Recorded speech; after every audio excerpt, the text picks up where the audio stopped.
Hello, नमस्ते मित्रमैत्रिणींनो. तुमचे Rajshri health सखी चॅनलमध्ये सहर्ष स्वागत आहे. तर मित्रमैत्रिणींनो, आपण आपले आरोग्य उत्तम राहण्यासाठी सकस संतुलित आहार कसा असावा व त्या सकस संतुलित आहारातील वेगवेगळ्या अन्न घटकांची माहिती घेत आहोत. तर मुख्य अन्न घटकांपैकी कर्बोदके आणि स्निग्ध पदार्थ याविषयीची माहिती आपण मागील व्हिडिओजमध्ये घेतलेली आहे. तुम्हाला संपूर्ण माहितीसाठी व या व्हिडिओतील माहितीशी संबंधित इतर माहिती ही मागील व्हिडिओजमध्ये पण आहे. त्यामुळं संपूर्ण माहितीसाठी तुम्ही राजश्री हेल्थ सखी चॅनल सर्च करून इतरही व्हिडिओज पाहू शकता.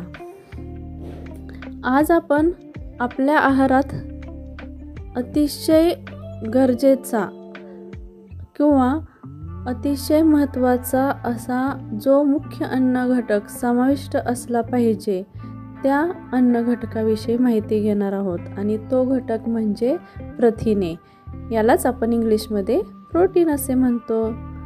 जसे भिंत बांधण्यासाठी दगड किंवा विटांची गरज असते, तसेच आपल्या शरीराच्या बांधणीसाठी प्रथिनांची गरज असते. ग्रीक शब्द प्रोटियस म्हणजेच फर्स्ट वन, सर्वात पहिला, यापासून हा शब्द बनलेला आहे. तर सर्वात पहिले आपल्या बॉडीसाठी किंवा शरीरासाठी सर्वात पहिले काय महत्त्वाचे आहे तर प्रोटीन किंवा प्रथिने.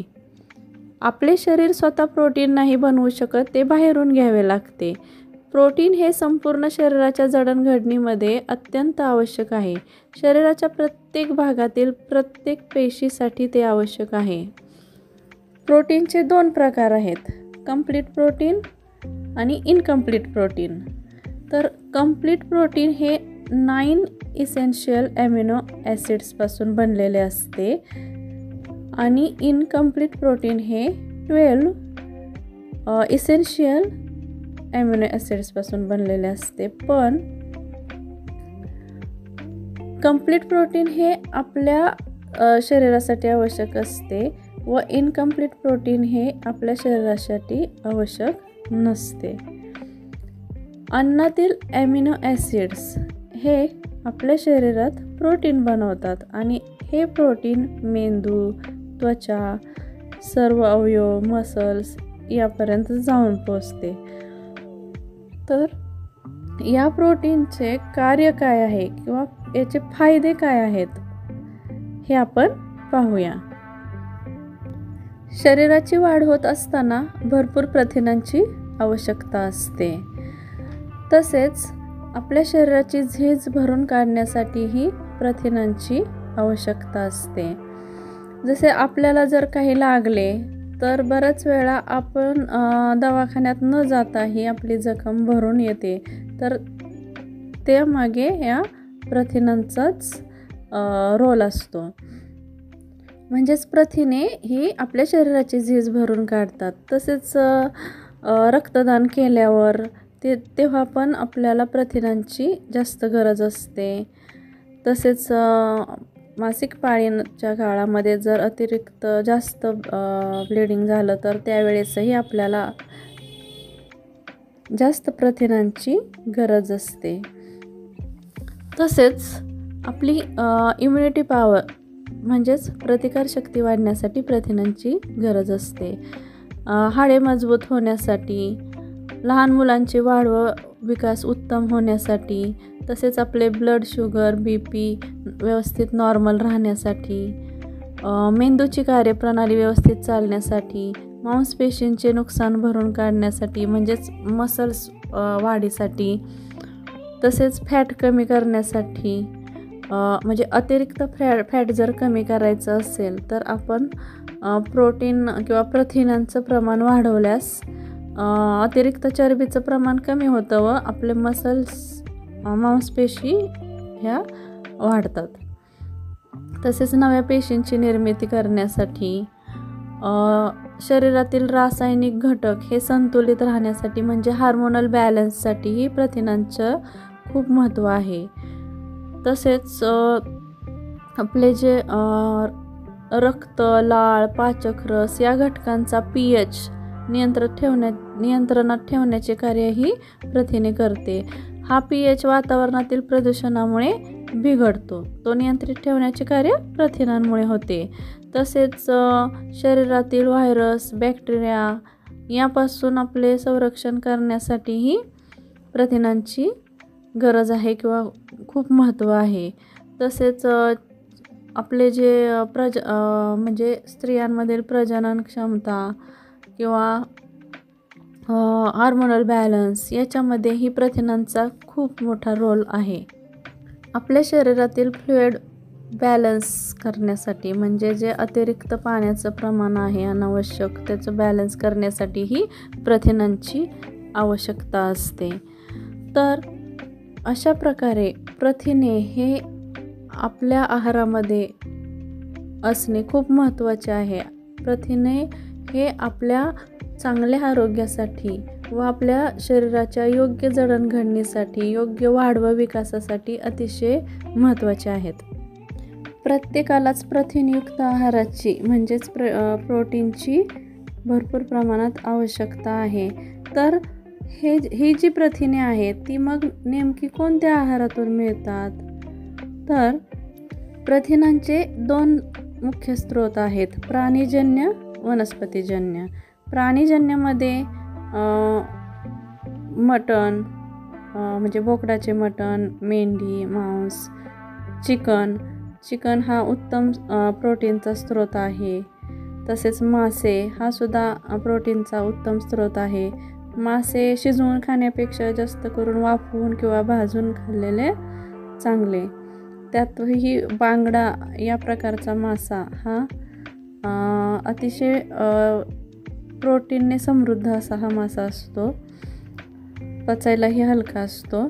तसेच अंडी हे सुद्धा उत्तम प्रोटीनचा स्रोत आहे. फक्त अंड्यातील जो पिवळा बलक आहे तर त्याच्यामध्ये जरा ज्यांना कोलेस्ट्रॉलचा त्रास आहे त्यांनी त्याचं प्रमाण पिवळा बलक खाण्याचं प्रमाण कमी ठेवावं.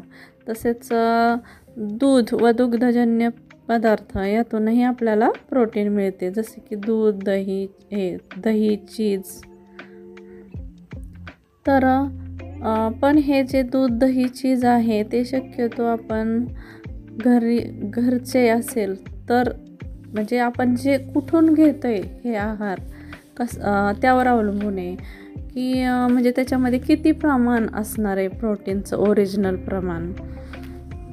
तर जे काय नॉनव्हेज खात नाहीत त्यांना वनस्पतीजन्य प्रोटीन किंवा प्रथिने ते घेऊ शकतात, जे वनस्पतीजन्य घटकातून किंवा पदार्थातून मिळतात. मग त्यामध्ये तृणधान्ये, कडधान्ये, तेलबिया, बिया, भाज्या, फळे. तर कडधान्यामध्ये वाटाणा, हरभरा, घेवडा, मूग, पावटा, मसूर, मटकी. तसेच सर्व डाळी, सोयाबीन हे भिजवून मोड आणून खावे. तसेच नट्स अँड सीड्स जे शेंगा, सीड्समध्ये भोपळा, टरबूज यांच्या बिया याच्यामध्येही चांगले प्रथिने असतात. जे व्हेज नॉनव्हेज दोन्ही खातात त्यांनी दोन्हीचे कॉम्बिनेशन करावे, म्हणजे सर्वच प्रकारच्या म्हणजे विविध प्रकारचे पदार्थ कसे आपल्या शरीरामध्ये जातील याकडे लक्ष द्यावे.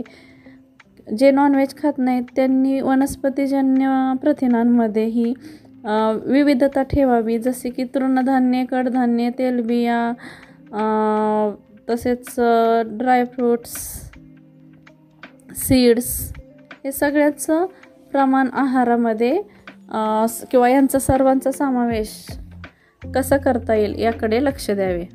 तर प्रथिने किती प्रमाणात आपण घेतली पाहिजे? तर प्रत्येकाची प्रथिनांची गरज किंवा प्रोटीनची गरज ही वेगवेगळी असू शकते. जसे की बालके यांची वाढ व विकास होत असतो, त्यामुळे त्यांना जास्त प्रोटीनची गरज लागते. किंवा ज्यांचे झीज भरून म्हणजे शरीराची झीज होत आहे, म्हणजे वृद्ध, गरोदर माता, तसेच आजारी लोक, TB असलेले किंवा जे भाजलेले आहेत लोक, म्हणजे ज्यांना भाजलेलं आहे, तसेच रक्तदान केल्यावर, जखम झाल्यावर, अशा परिस्थितीत जेव्हा ती झीज भरून काढायची असते, अशा परिस्थितीमध्ये प्रोटीनचं किंवा प्रथिनांचं प्रमाण हे जास्त घेणं आवश्यक असतं. अशा प्रकारे प्रथिने किंवा प्रथिनयुक्त आहार हा आपल्या आरोग्यासाठी अत्यंत महत्त्वाचा आहे, परंतु त्यांचा अतिवापर टाळावा. गरजेपेक्षा जास्त जर प्रथिने घेतली किंवा प्रोटीनयुक्त आहार आपण वापरला तर आपले हाडे, किडनी, फुफ्फुसांना नुकसान होऊ शकते. यकृतावर तणाव येऊ शकतो, रक्तातील कोलेस्टेरॉल वाढू शकते. तसेच प्रथिनांच्या कमी प्रमाणातील सेवनामुळे त्याचे नुकसानही होऊ शकते. जसे की गर्भवती स्त्रियांना प्रथिनांची कमी असेल तर सूज येणे, उलट्या होणे असे त्रास होऊ शकतात. तसेच बालकांच्या आहारामध्ये प्रथिनांची कमतरता असेल तर त्यांच्या मानसिक विकासावर, शारीरिक विकासावर परिणाम होतो, त्यांची वाढ व्यवस्थित होत नाही. तर मित्रमैत्रिणींनो, अशा प्रकारे आपण आत्तापर्यंत आपल्या सकस संतुलित आहारामध्ये जे मुख्य घटक आवश्यक आहेत त्यांची माहिती घेतली, जसे की कर्बोदके, स्निग्ध पदार्थ आणि प्रथिने. उरलेल्या अन्न घटकांची माहिती आपण पुढील व्हिडिओजमध्ये घेणार आहोत. तर आपण आपला आहार हा संतुलित ठेवण्याचा प्रयत्न केला, सर्व प्रकारचे अन्न घटकांचा समावेश आपल्या दररोजच्या आहारामध्ये केला तर आपले आरोग्य चांगले राहू शकते. त्यासाठी असेच व्हिडिओ, नवनवीन उपयुक्त व्हिडिओ मिळवण्यासाठी चॅनलला सबस्क्राईब करा व हा व्हिडिओ आवडला असल्यास लाईक, शेअर, कमेंट करा. धन्यवाद.